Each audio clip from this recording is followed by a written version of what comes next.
اسرائیل اور امریکہ کی ایران کے سرکاری ٹی وی اور ریڈیو دفتر پر بمباری۔ خبر ایجنسی کے مطابق حملے سے ایران کے سرکاری ٹی وی اور ریڈیو کے ہیڈ کوارٹرز کو جزوی نقصان پہنچا۔ اسرائیل اور امریکہ کی ایران کے سرکاری ٹی وی اور ریڈیو دفتر پر بمباری۔ خبر ایجنسی کے مطابق حملے سے ایران کے سرکاری ٹی وی اور ریڈیو کے ہیڈ کوارٹرز کو جزوی طور پر نقصان پہنچا۔ اہم خبر آپ سے شیئر کر رہے ہیں کہ تہران میں فضائی حملہ، شمالی تہران کے گاندھی ہسپتال کو نشانہ بنایا گیا۔ عرب میڈیا کے مطابق ہسپتال کے اندر تباہی کی ویڈیو منظر عام پر آ گئی۔ جانی نقصان کی تفصیلات تاحال سامنے نہیں آ سکی ہیں۔ تہران میں فضائی حملہ، شمالی تہران کے گاندھی ہسپتال کو نشانہ بنایا گیا۔ عرب میڈیا کے مطابق تاحال کسی جانی نقصان کی اطلاع نہیں ہے۔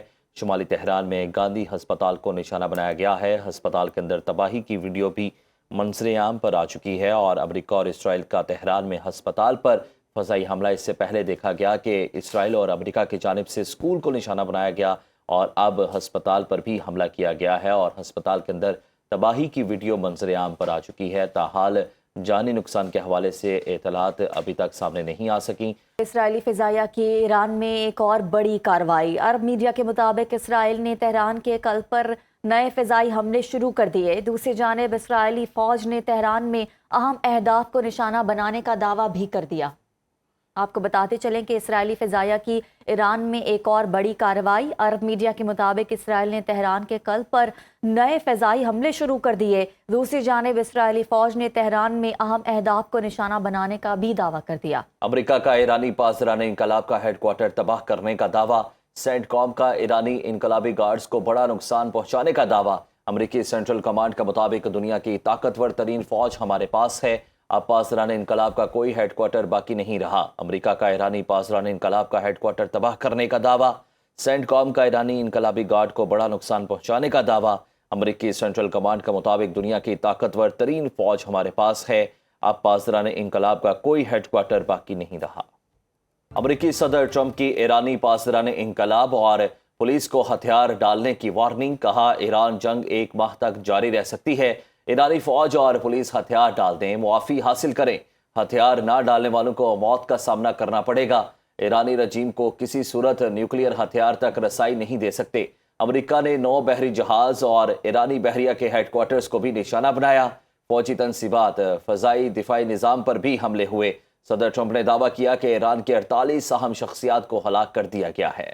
ایرانی حملے میں 3 امریکی فوجی مارے گئے، ہمارے مزید جانی نقصان کا بھی امکان ہے۔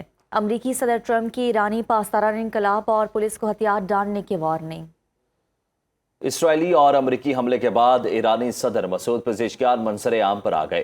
سپریم لیڈر آیت اللہ علی خامنائی کی شہادت کے بعد عبوری قیادت کونسل کا دوسرا اہم اجلاس۔ کونسل میں ایرانی صدر، عدلیہ کے سربراہ اور نگہبان کونسل کے سینئر فقہا شامل ہیں۔ عبوری کونسل نئے سپریم لیڈر کے انتخاب تک انتظامی اور حکومتی امور سنبھال رہی ہے۔ ایرانیوں کو غلام بنانے کا خواب قبروں میں جائے گا۔ ایرانی آرمی چیف جنرل امیر حاتمی کہتے ہیں کہ ایران کے بیٹے دفاع وطن سے پیچھے نہیں ہٹے، طاقت سے جواب دیتے رہیں گے، پہلے سے طے اور مشق شدہ منصوبے کے تحت حکمت عملی اپنائے ہوئے ہیں۔ ڈرون، فضائی دفاع اور نیوی بھرپور کوارڈینیشن سے کام کر رہی ہے۔ امریکہ میں ہر 4 میں سے صرف 1 شہری ایران پر امریکی حملوں کا حامی ہے۔ حملوں میں ایران کے سپریم لیڈر آیت اللہ خامنائی اور اہم فوجی قیادت کو شہید کر دیا گیا۔ رائٹرز اور اسپوس سروے کے مطابق حملوں سے امریکی صدر ٹرمپ کی مقبولیت کا گراف بھی 1% گر گیا۔ سروے کے مطابق جواب دینے والے 27% افراد نے امریکی حملوں کی حمایت اور 43% نے مخالفت کی۔ 29% نے یقینی طور پر کوئی فیصلہ نہیں کیا۔ سروے میں 56% افراد کا کہنا تھا کہ ہم سمجھتے ہیں کہ وینزویلا، شام اور نائجیریا میں حملوں کی اجازت دینے والے صدر ٹرمپ ملکی مفادات کے لیے امریکی فوج استعمال کرنے کے لیے بہت زیادہ خواہش مند ہیں۔ ٹرمپ انتظامیہ نے ایران پر حملہ امریکہ کے وسط مدتی انتخابات کی پہلی پرائمری سے 3 روز پہلے کیا۔ اگر گیس یا تیل کی قیمتیں بڑھیں تو وہ ایران کے خلاف جنگ کی حمایت نہیں کریں گے۔ ایران کا امریکہ اور اسرائیل کے حملوں کا بھرپور جواب۔ ایران کی جانب سے حملوں کی نئی لہر۔ ایران نے اسرائیل پر 100 میزائل داغ دیے۔ عرب میڈیا کے مطابق تل ابیب، حیفا اور وسطی علاقوں میں سائرن بج اٹھے۔ مغربی یروشلم میں زوردار دھماکے، 6 افراد زخمی ہو گئے۔ وسطی یروشلم پر حملے میں عمارت کو جزوی نقصان پہنچا۔ اسرائیلی فوج نے ایران سے میزائل داغے جانے کی تصدیق کر دی۔ شہریوں کو محفوظ پناہ گاہوں میں رہنے کی ہدایت اسرائیل میں نافذ۔ ایمرجنسی میں 12 مارچ تک توسیع کر دی گئی۔ ایران کا امریکہ اور اسرائیل کے حملوں کا بھرپور جواب ہے۔ ایران کی جانب سے حملوں کی 9ویں لہر۔